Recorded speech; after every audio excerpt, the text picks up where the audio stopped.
We all carry scars. Scars are just fibrous tissue that our body forms where normal skin once was, and it's part of its natural healing process. They leave behind a permanent mark that comes with a story, painting a picture of our hits and misses, of overcoming the odds, trumpeting the message to anyone who sees, hey, at one point I was broken here, here, and here, but my body patched me up, so it's okay. Just like some scars fade, some of their stories fade from our mind. Like, I can't remember if this scar is from the time I tried to slice a pepper and missed, or if it's the time I thought I could fly and instead punched asphalt with my fist. Other scars remain bold, the stories never erase, no matter how hard we try, like the scar left behind on my heart by the first girl who broke it. Some scars become more a part of us than the wounds ever were.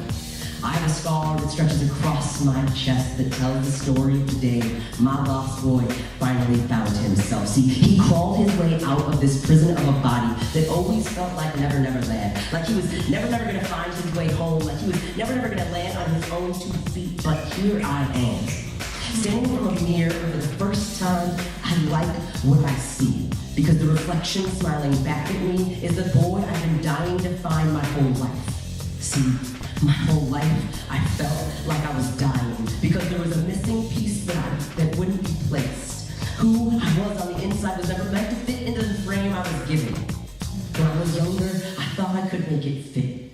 My parents called me a tomboy, but to me, the tom was silent. I kept my hair short and played two-hand touch football with other boys. Then one day it hit me in the form of a surprise tackle, followed by questions.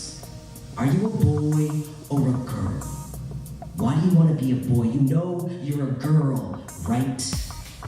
Which would be questions I'd start to hear a lot.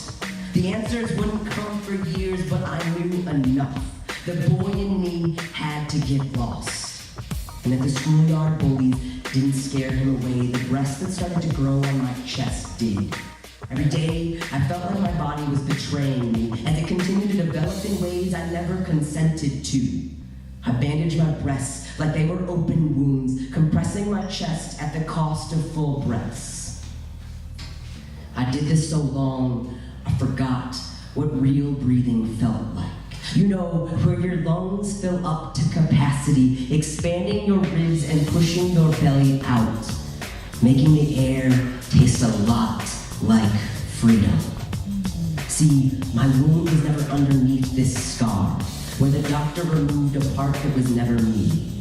My wound was all the full breaths I couldn't take, and all the lies I told myself to keep anyone from finding my lost boy, because I didn't know what I would lose if he was ever found.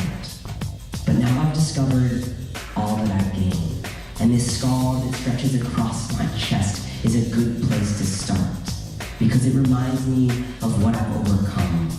And as I stand in front of this mirror, I finally feel like I'm living.